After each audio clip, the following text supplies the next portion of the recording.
Well, we'll call the meeting to order. Please stand for the pledge. I pledge Allegiance to the flag of the United States of America and to the republic for which it stands, one nation, under God, indivisible, with liberty and justice for all.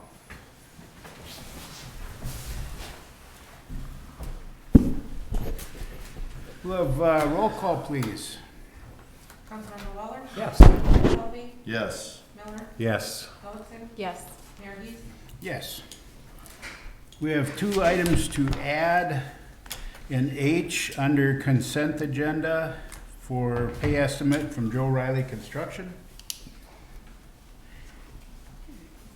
And in E under ordinances and resolutions for MnDOT grant for the airport, and both of those items are at your place.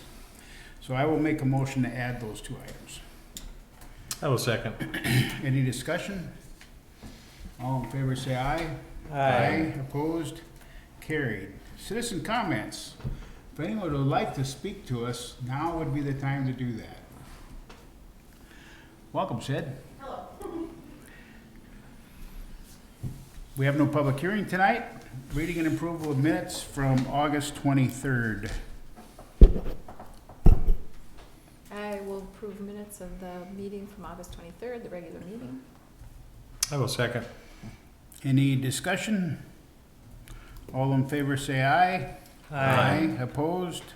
Carried. And the same condensed version for the paper. I'll move approval of the condensed version of the minutes from August 23rd. I'll second. Any discussion? All in favor say aye. Aye. Opposed? Carried. Consent agenda consists of audit of city bills, gambling reports from the Eagles and the Legion, transit report, revenue and expenditure report, raffle license report from, who was that? Legion. Legion Auxiliary? No, was it? American Legion Post 29, right? Miss Morris area. And tree board minutes, and an application for exempt permit from Stevens County Humane Society, and the added pay estimate for Joe Riley Construction. I will move approval of those items. I will second. Any discussion or questions on any of the items? Line item 27, Mayor, that's the Eastside Park portable toilets. Is that for $462.50? Is, I'm assuming that's a rental fee? Right. And is that repair done, or are we gonna continue to pay rent, or? It's not quite done, but then this expense is also reimbursed by the insurance claim too. So Oh, they didn't wanna open the bathrooms until they're totally ready to try and prevent any further damages. okay. But they are actually gonna get them done this year? That's the hope, yeah. Yep, they, I think that's what Russ said this morning, that they're getting close to being done now. Good. Thank you, Kevin. I always had that one marked too. When are we gonna get done with that? Yeah, exactly. Any other questions or comments on any of the items on the consent agenda?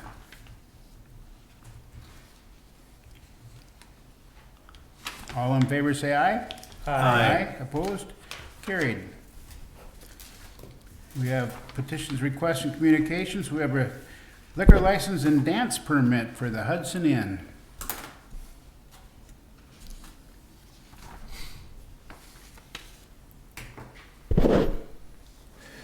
I'll move approval of the liquor license and dance permit for the Hudson Inn LLC. I will second. And the owner's name is Dan Hudson, right? Right. Yeah, okay, that's where the name comes from. Any idea on, I mean, if they're getting a permit, are they getting close to opening up, or? Yeah, actually, if I remember right, Stacy said originally they wanted to, they were talking about November 1st, but then he came back in and talked about October 1st. I know they've been doing a lot of work in there, and you know, one of the things he wants to do, he's gonna have rooms that are gonna be fixed up, that are nice rooms, but he needs to start generating some cash. And that's what he's trying to do, so. Good. Yes, and did your motion say pending insurance? No, it did not. This didn't ask for it here either. Should stipulate pending insurance. I will add to the motion pending insurance. Thank you, and a second's good? Second Your second, pending. right? Yep. Okay, any other discussion?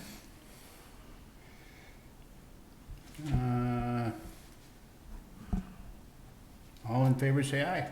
Aye. Opposed? Carried.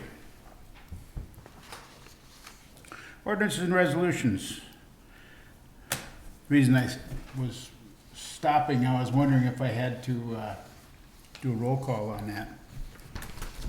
You know, new guy, you know. Ordinance and resolutions, these have roll call vote. Resolution authorizing maintenance funding in the amount of $12,000 for the splash park. Yeah, so the park board met and talked about the splash park. They've been having some issues out there with the splash park being able to stay open, partly with the water features, partly with the mechanical building that they have. And they looked at different recommendations, different options, which would include, they sent you some pictures. Fixing those? Fixing those, yeah. And so one of the options was to build a new splash park, and you're probably talking $100,000, trying to figure out when you would build it, where you would build it, and stuff like that. One of the options was having a company come in and do repairs there, but the option that they're recommending came from Public Works, is to allow for the purchase of some equipment, and then the Public Works guys would do some updating to what's there. They've been working on this thing ever since it got put in way back in, the early 2000s, and one of the problems in the mechanical room is it's an enclosed space that overheats, and they need to figure that out, and some of the control board things. So ultimately, for $12,000 worth of equipment and parts, they think they can get this thing back up and running, and it's gonna be less work for them. And then that gives you time to look at what's the next future splash park gonna look like. And if we do that they would be able to work on it starting now Right, and get it done through the winter, the stuff they can do yep, on insulating and working on the air conditioning, and then hopefully have it up and ready to go by spring instead of waiting until spring and then it'd be shut down to work on. So it's a fix to hopefully get it for the youth to have something to do when it is hot, so. When is it actually gonna close this year? Or is it- I don't believe it's closed yet. Normally, they start shutting everything down October 1st, the water and stuff for the campground and all that. I guess I didn't go out there today, but 80 degrees, I imagine it probably was used. So part of this money that they're gonna spend is to improve the cooling system in that building then? To put a cooling system in Put a that cooling building. system in, period. So they haven't had one in there at Nope. all. Well, that explains it. Yeah, It pumps in there and, okay. yeah. But it would be some insulating and air conditioner, I believe, when we met and talked with Russ at our last meeting. Good. That should make a big difference. If you keep everything cool. Well, it's a fix, it's a temporary Band-Aid, but to keep things going so we have something until we can figure out That's a going nice, down the road. it's a nice amenity to have. It's busy. It is When the very busy. temperature is above 70, it's busy out there.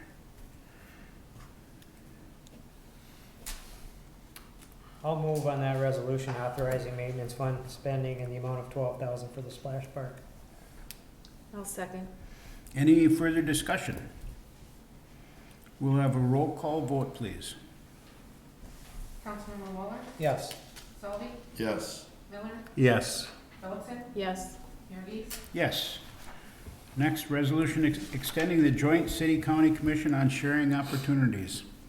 Yep. Great timing. Well, and this is kind of house cleaning, because, at one point, I think the question was asked if that commission was still in place, and actually Stacy went back and looked at the original resolution that was done and found out that that was put together in September of 2017 for 5 years.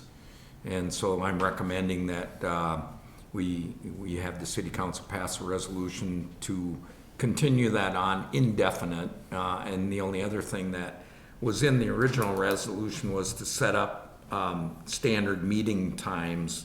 And I think what we found over the years was that if there's issues to work on, then you would get together and meet and talk about them. If there wasn't, then there wasn't any reason to have meetings. So this would basically establish that it's going to continue on indefinitely, and then as needed, you would have meetings. And actually, I'm going to suggest a meeting to talk about probably another issue here before we leave tonight. So my recommendation is that you pass that resolution. Does the county, I'm sorry, Go ahead, Blaine, what do you foresee the purpose of extending it indefinitely? Because you're always going to have at least one issue that you're going to have to deal with, and that's the law enforcement. Because at some point, you're going to have to get back together and negotiate another agreement or Oh, that's figure right. out something Ends else to in 4 do. years. Yep, Makes sense. yep. does the county have to also? I don't think so. Oh, okay. I can pass it on to them that No, I just we want to wondered. extend. Well, I guess it depends on how they set up their Yeah, commission. yeah, because it's our commission, Right. Oh, okay. and then we invite 2 of their members to be part of that. It's kind of a unique setup that we have. Sure. I'll move on the resolution extending the joint city-county commission on sharing opportunities. I will second. Any further discussion? We'll have roll call vote on the resolution, please. Councilmember Selby, Yes. Waller, Yes, Jolliksik, Yes. Miller, Yes. Mayor Beast. Yes. Okay, resolution approving amendment number 2 to a Sprint T-Mobile water tower lease. Yeah, we do have a couple different telecommunications companies that are up on top of the water tower, and we had a request. Actually, there's a request made to update some equipment on the water tower by Sprint T-Mobile, and we're actually working on that issue. The way it works is our engineers at Bolton and Mink watch over the water tower, and anytime anybody wants to do any work on the water tower, they have to have the engineers review their plans and specifications and oversee the work. And then they provide us a deposit to pay for the engineering. Well, when they came to us and said they had some work to do, all of a sudden they had a new issue that came up, and that was running fiber optic to the water tower. So one of the things we let them know is we don't own the water tower land. So if you're gonna run fiber optic up to the water tower, you're gonna have to negotiate with either the university or the school system to run fiber optic across their land, which they did. They worked with the school district, and they were able to run the fiber optic up to the water tower property. And then to get it to the top of the water tower, they identified a conduit pipe that was in the water tower that was not being used at the time. We have no purpose for it, and they asked whether or not they could just use it, and it's like, well, no, because we charge you to use our equipment and stuff like that. And so that's where we came up with the idea of leasing the conduit for $75 a month, until they're done using it. Or in some cases, if we wind up needing to do something ourselves, then we have the right under our agreements to come in and do what we need to do. So that's what this is the other stuff that they could do is already taken care of under the current lease, but this is an additional thing that they want to get put in their lease, and I'm recommending that the council pass a resolution authorizing the amendment with the $75 a month lease payment. and that goes in our franchise fees then? Yeah, it goes into the utilities Okay. for basically maintaining the water tower. Okay, What are they currently paying? I'd have to go back and look. It's probably like $1,200 a month for having their telecommunications equipment up there. I thought it was very reasonable, or Yeah. I just was curious to what the Well, it was. Originally, they wanted it for free, and then it's like, well, no, this is a business deal, it's not a charity thing. Well, it's good we had a conduit available. Yeah, so they didn't have to tap into the structure of the water tower.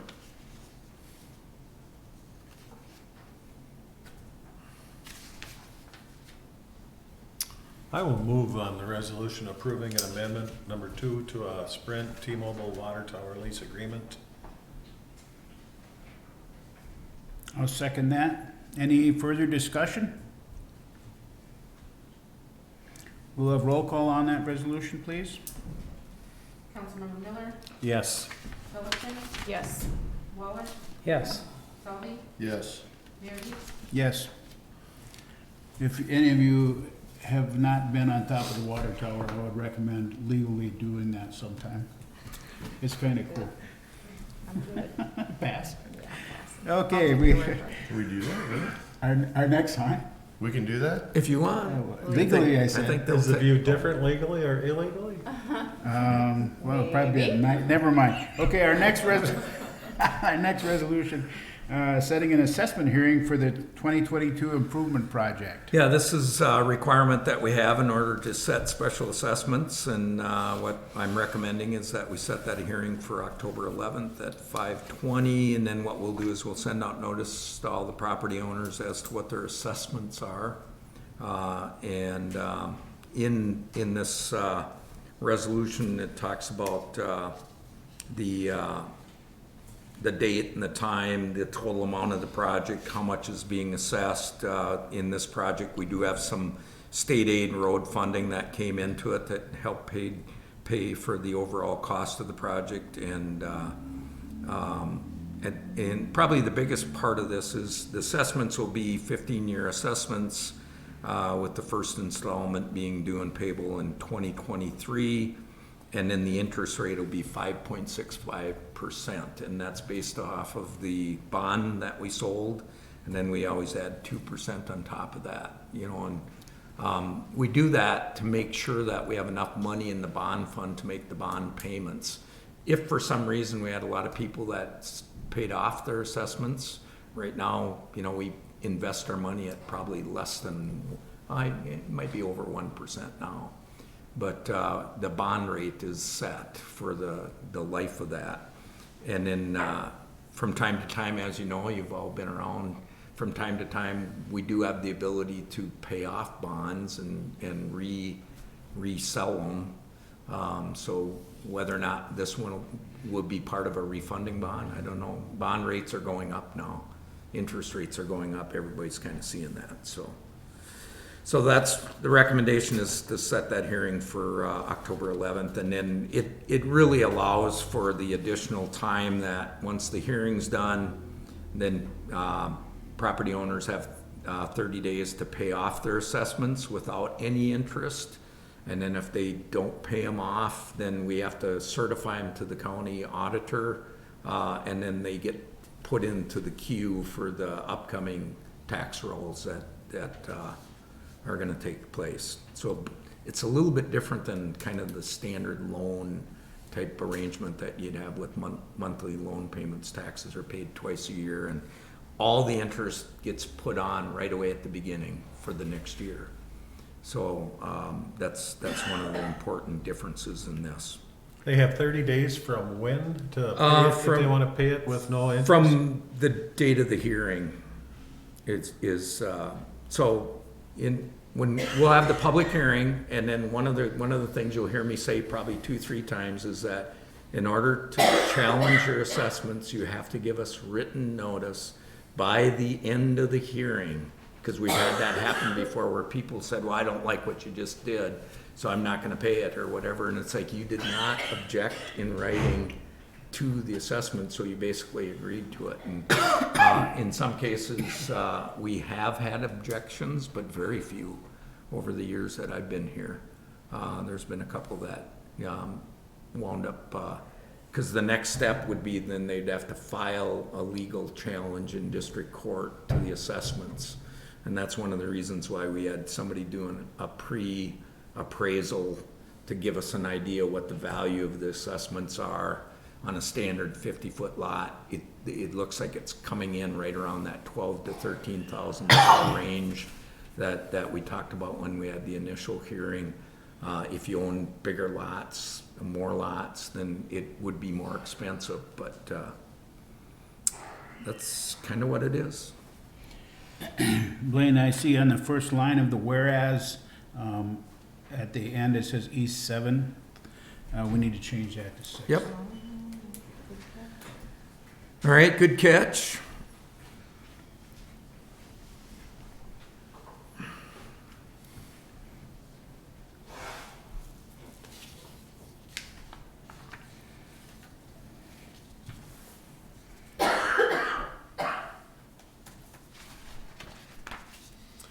I'll move on the resolution setting an assessment hearing for the 2022 improvement project. I'll second. Okay, and that goes to 5:20 on Tuesday, October 11th.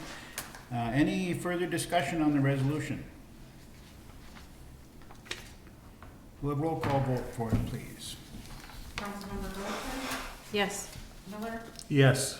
Salvi, Yes. Waller, Yes. Mayor Heath. Yes. Okay, then we have the added resolution to authorize and execute MnDOT grant agreement for the airport improvement. And I'll let you explain it, Lane. Well, and, this came in late this afternoon, so it got on there late, but there's two grants that we wind up getting. One's with the FAA, and I didn't see where we got the FAA grant yet, but maybe we did. I didn't go back and just double check all my documents, and then the state of Minnesota will do up a grant because the state of Minnesota actually has a part of this. But what this is for the reconstruction of the airport hangar area taxi lane, and then the crack sealing on the taxiway. And so part of what we're doing at the airport is we're rebuilding where the planes come off of the taxiway into the hangar area and fixing all that up. And the total cost is actually on page 2 of the actual contract with the state of Minnesota. So the state share, federal share is $233,000. Let me just look here. You can see reconstruct the taxi lane. It's a 46.5% federal share, 36.4% state share, and then 17% local. But our local share of that project is $108,541.65. And then the crack ceiling is 90% federal, 5% state, 5% local. So in some cases, some things are funded at a higher level than other things. But we talked about doing this, and we talked about using ARPA funds. I think we talked about using capital outlay funds, but it's really the last project to get everything set up so it's done out at the airport. And then we talked about doing, the 100 low lead tank, which is still in the queue to get done here shortly. But this is the apron work and crack sealing on the taxiway.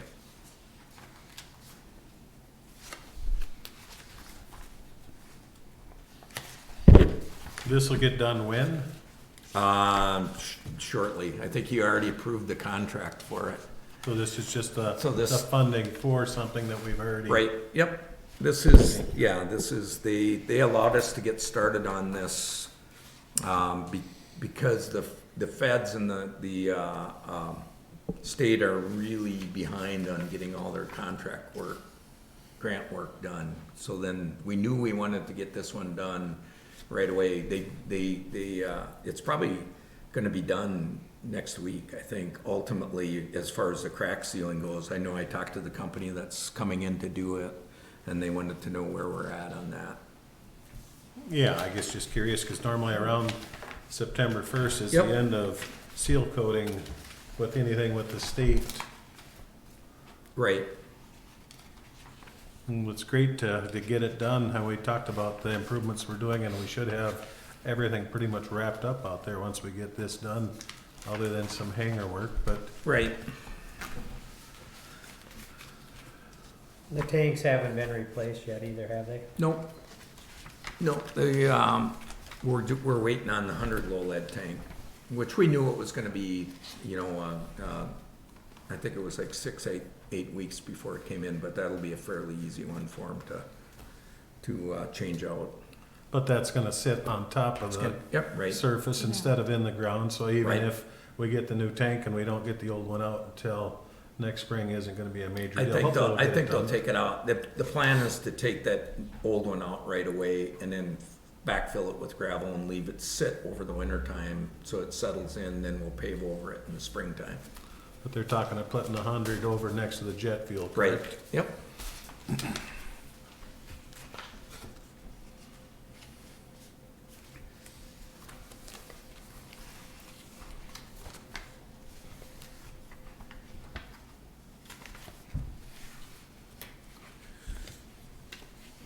I'll move on that resolution, accepting that MinDOT grant as listed.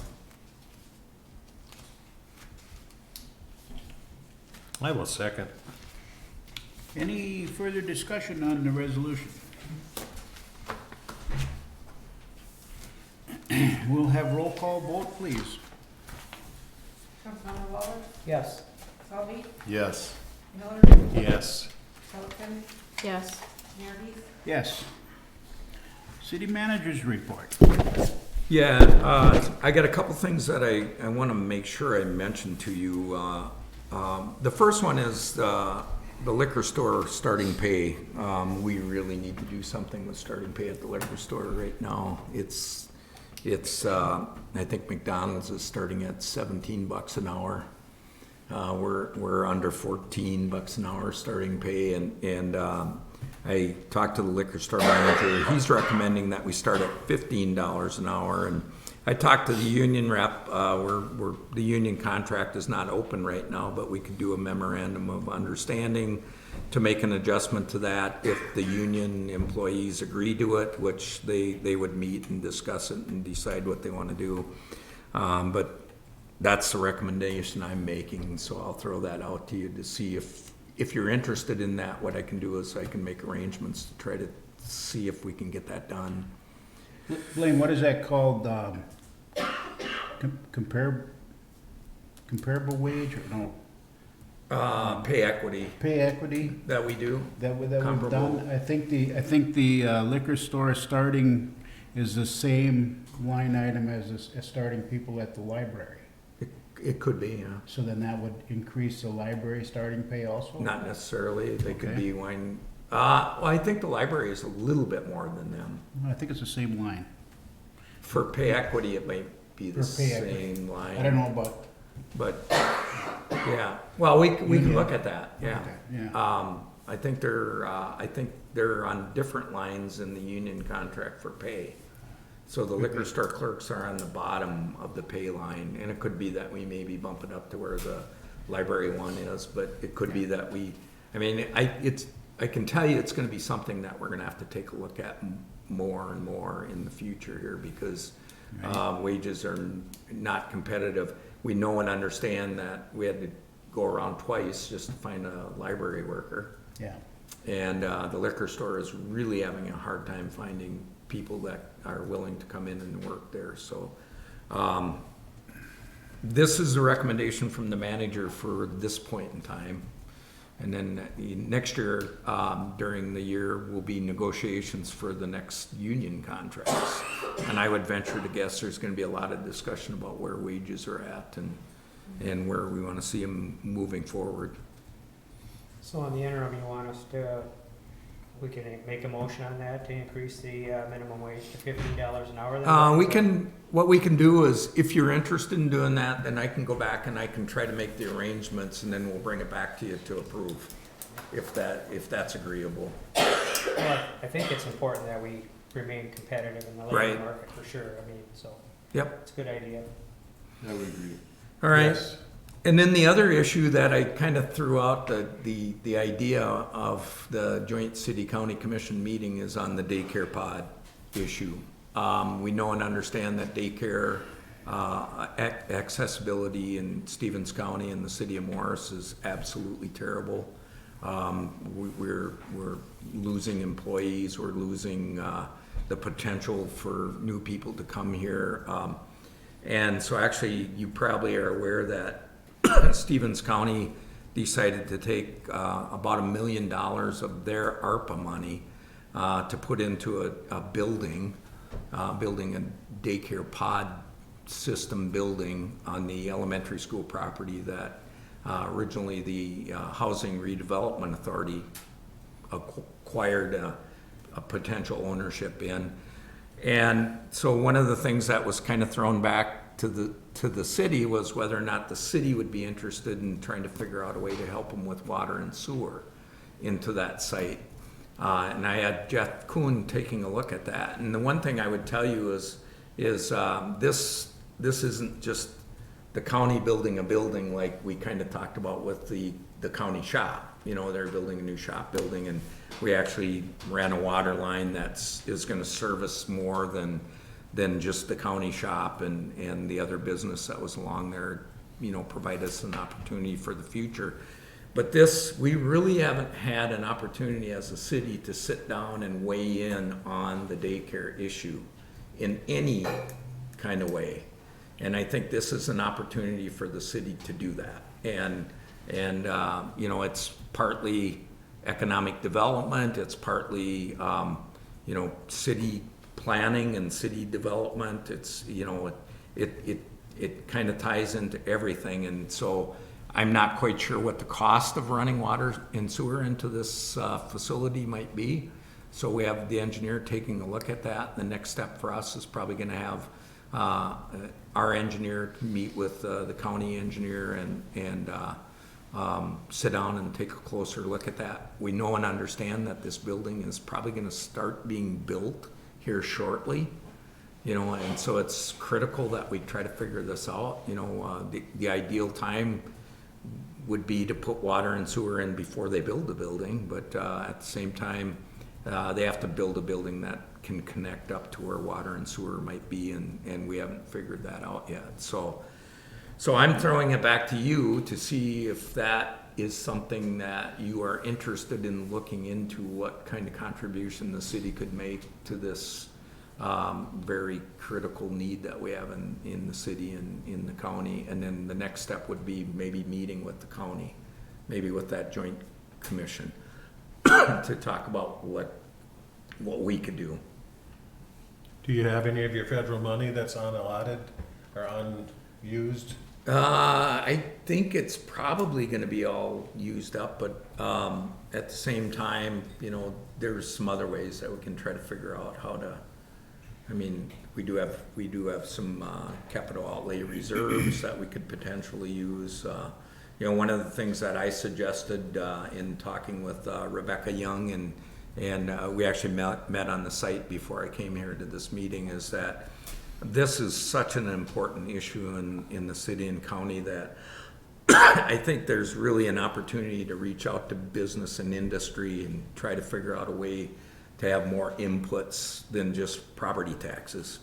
You know, so we know and understand there's a lot of contributions that are made to a lot of good efforts and stuff, and this is one of them.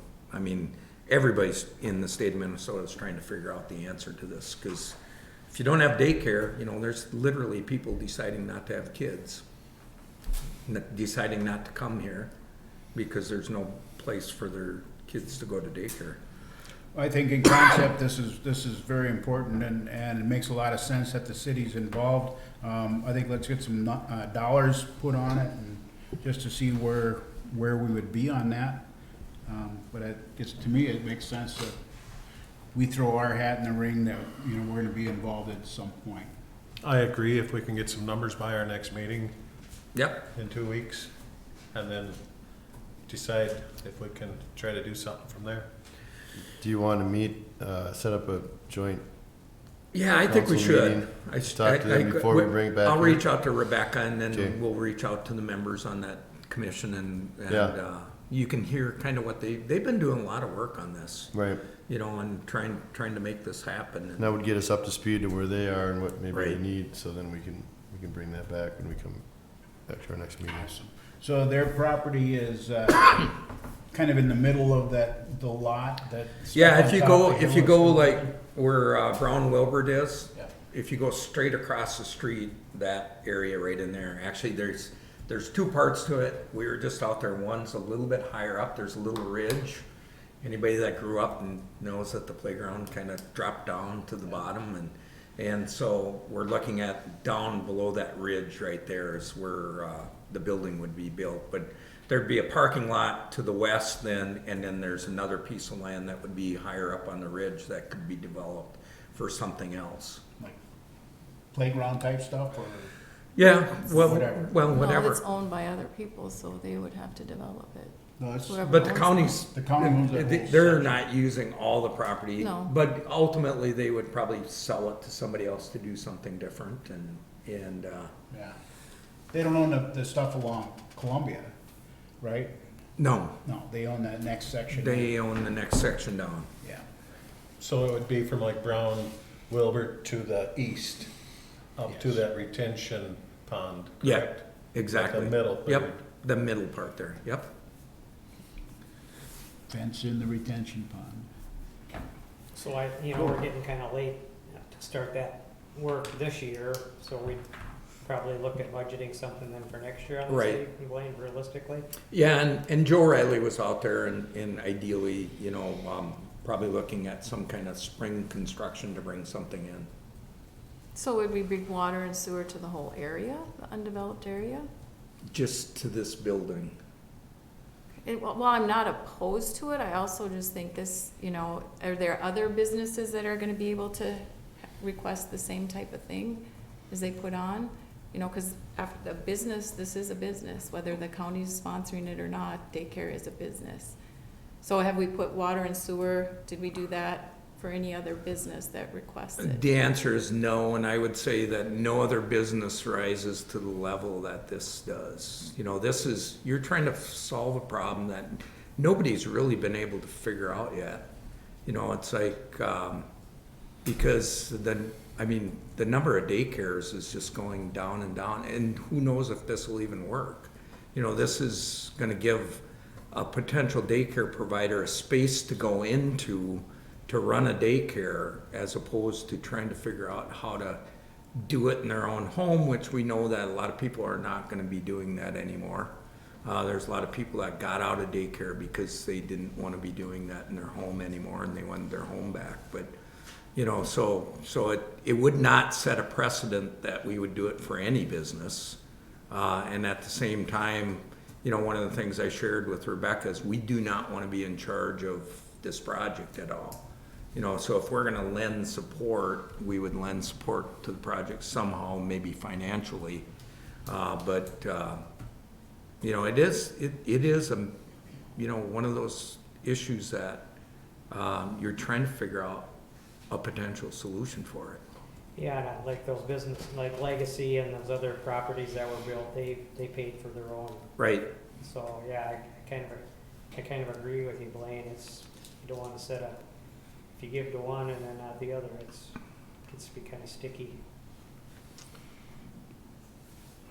Well, but then on the same token, the county gave us $1 million towards it. Who's the next business that's gonna come out with their hand up? See, I agree with Blaine. I don't think it's the same. It's not apples and apples. It's a different deal.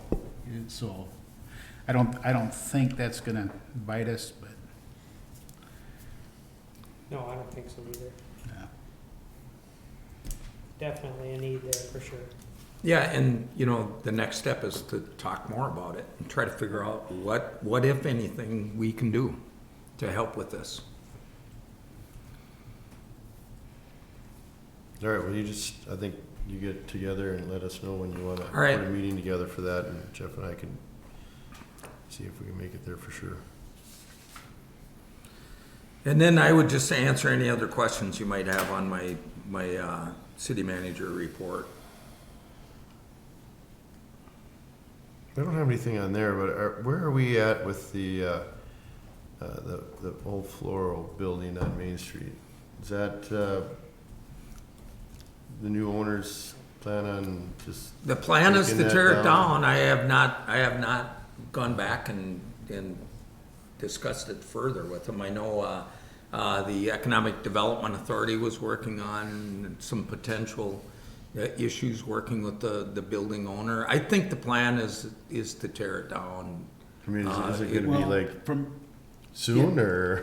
yeah, Well, I think Yeah, where that, I you're- mean, that was I'm looking for a Right. time frame, where kinda, where you're going with this, Brian, is it either needs to go or it needs to get secured. something, Right.